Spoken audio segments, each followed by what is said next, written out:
बहुत पहले की बात है, एक शिल्पकार मूर्ति बनाने के लिए जंगल में पत्थर ढूंढने गया।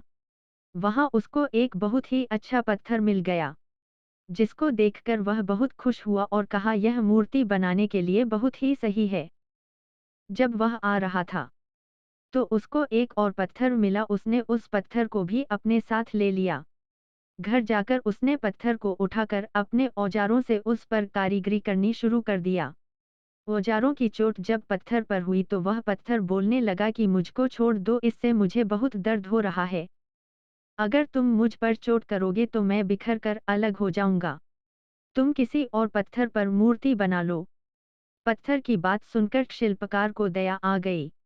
उसने पत्थर को छोड़ दिया और दूसरे पत्थर को लेकर मूर्ति बनाने लगा।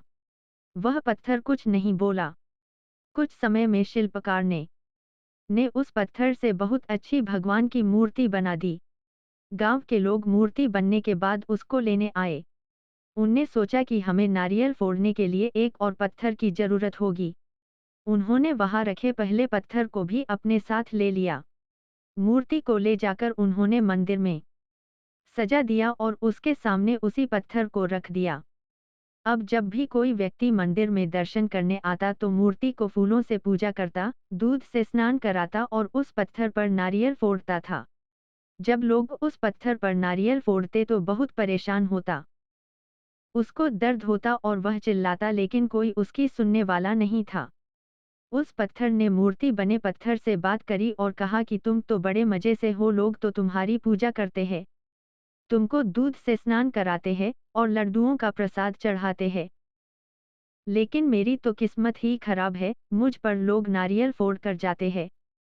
इस पर मूर्ति बने पत्थर ने कहा कि जब शिल्पकार तुम पर कारीगरी कर रहा था, यदि तुम उस समय उसको नहीं रोकते तो आज मेरी जगह तुम होते।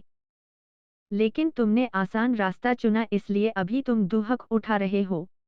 उस पत्थर को मूर्ति बने पत्थर की बात समझ आ गई थी। उसने कहा कि अब से मैं भी कोई शिकायत नहीं करूँगा। इसके बाद लोग आकर उस पर नारियल फोड़ते। नारियल टूटने से उस पर भी नारियल का पानी गिरता और अब लोग मूर्ति को प्रसाद का भोग लगाकर उस पत्थर पर रखने लगे। सीख, हमें कभी भी कठिन परिस्थितियों से घबराना नहीं चाहिए।